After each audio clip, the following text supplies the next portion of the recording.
ಸತ್ಯ ನನ್ನ ತಾಯಿ ಪಾದದ ಮೇಲೆ ಆಣೆ ಮಾಡಿ ಹೇಳ್ತೀನಿ ಸರ್, ನಾನು ಹಿಂಗೆ ಮಾತಾಡ್ತಾ ಕೂತಿದ್ವಿ ಬಾಸ್. ನಾನು ಸುಮ್ನೆ ಕೇಳ್ದೆ, ಅಂದ್ರೆ ಕೇಳ್ಬೇಕಲ್ವಾ ನಾವು, ಅವ್ರ ಯೋಗಕ್ಷೇಮ ಕೇಳೋದು ನಾವು ಒಬ್ಬರ ಅಭಿಮಾನಿಯಾಗಿ ಕೇಳ್ಬೇಕಲ್ವಾ. ಬಾಸ್ ಇದು ಅದೇ ನೋವು ಹೆಂಗಿದೆ ಆಪರೇಷನ್ ಅಂತ ಅವ್ರ ಬಾಯಾರೇ ಹೇಳಿದ್ ಮಾತಿದ್ದು. ಆಪರೇಷನ್ ಇಲ್ಲ ಕಾರ್ತಿಕ್ ಅವ್ರೆ, ಅದೊಂದು ನರದ್ದು ಒಂದು ಇದಾಗ್ಬಿಟ್ಟು ಪ್ರಾಬ್ಲಮ್, ಅದ್ ಏನಿಲ್ಲ, ಅದನ್ನ ಆಪರೇಷನ್ ಮಾಡಿಸ್ಬೋದು, ಬಟ್ ಅದ್ ಆಪರೇಷನ್ ಸಕ್ಸಸ್ ಆಗಿಲ್ಲ ಅಂದ್ರೆ ಒಂದ್ ಕಾಲ್ ವರ್ಕ್ ಆಗಲ್ವಂತೆ. ಹಿಂಗೆ ಹೇಳಿದ್ರು ಸರ್. ನನ್ನ ಕಲಾ ಸರಸ್ವತಿ ಮಿಲಾಣೆ ಅವ್ರು ಹಿಂಗೆ ಹೇಳಿದ್ರು. ಇವಾಗ ಹೇಳಿ ನಾವು ಓಕೆ ಮಾಡಿಸ್ಬೋದು, ಧೈರ್ಯ ಮಾಡಿ, ನಮ್ಮನ್ನ ನಂಬ್ಕೊಂಡು ಇಷ್ಟು ಜನ ಇರ್ತಾರಲ್ಲ, ಅವ್ರಿಗೋಸ್ಕರ ಈ ರಿಸ್ಕ್ ತಗೊಳಕ್ ಆಗಲ್ಲ ಅಂತ ಹಿಂಗೆ ಹೇಳಿದ್ರು ಸರ್.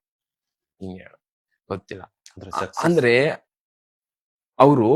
ಅವರಿಗೋಸ್ಕರ ಬದುಕಕ್ಕಿಂತ ಅವ್ರ ತಲೆಯಲ್ಲಿ ನಾವುಗಳು ತುಂಬಾ ಜನ ಇದೀವಿ ಸರ್, ಟೆಕ್ನಿಷಿಯನ್ಸ್, ಅವ್ರು ನಂಬ್ಕೊಂಡ್ ಬದುಕೋರು.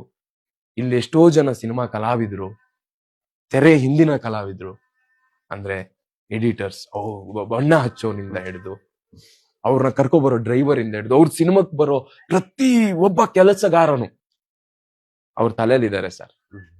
ನನಗೆ ಕೆಲವು ಟೈಮು ಹಿಂಗೆಲ್ಲ ನೋಡಿದಾಗ ಅವ್ರು ಹೇಳಿದ ಸತ್ಯ ನನಗೆ ಗೊತ್ತಿದೆ ಅನ್ಸುತ್ತೆ ಸರ್.